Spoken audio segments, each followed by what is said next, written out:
अकोले तालुक्यातील राजूर शहरातील भरवस्तीत जुन्या पडक्या इमारतीत एका मोकळ्या जागेत सोन्याची पेटी तसेच गुप्तधन काढण्यासाठी जडीबुटीचा वापर करून जादूटोणा करणाऱ्या गिरीश विनायक बोराडे याच्यासह 6 जणांवर महाराष्ट्र नरबळी आणि इतर अमानुष अनिष्ट अघोरी प्रथा आणि जादूटोणा प्रतिबंध कायद्यानुसार गुन्हा दाखल करण्यात आला आहे।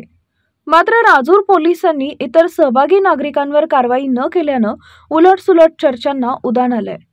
गिरीश बोराडे यांच्या घरासमोर 4 इसम आणि 1 महिला बसलेली होती। त्यांच्या समोर जादूटोणा करण्यासाठी लागणारं साहित्य होतं। त्यात लिंबू, हळद, कुंकू, अगरबत्ती, गुलाब पाणी, काड्याची पेटी आणि इतर वस्तू आढळून आल्या। तसेच शेजारील खोलीत एक खड्डा व त्याच्या अवतीभोवती खड्ड्यातील माती आणि माती उकरण्यासाठी लागणारं साहित्य पडलेले होते। पोलिसांनी उपस्थित असलेल्या लोकांकडे विचारपूस केली असता त्यांनी सांगितले की आमच्याकडे गिरीश विनायक बोराडे हे आले होते। त्यांनी आम्हाला सांगितले की आम्हाला नेहमी अडचणी येतात, त्यावेळी आम्ही घटनास्थळी येऊन पाहणी केली। या जागेत एक सोन्याची पेटी असल्याचं आम्हाला त्यांच्याकडील तांत्रिक मंत्राद्वारे समजले होते। आम्ही ही माहिती गिरीश बोराडे यांना दिली।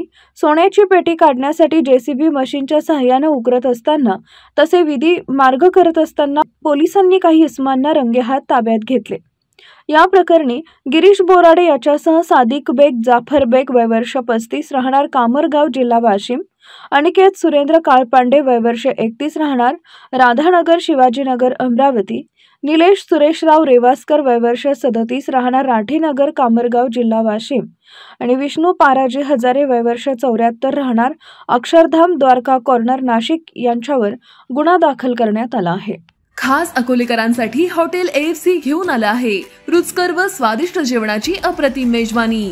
Indian dishes, Punjabi dishes, Chinese, south Indian, AFC special unlimited Maharashtrian थाळी तसंच पिझ्झा, बर्गर आदी प्रकारचं फास्ट फूड सुद्धा उपलब्ध।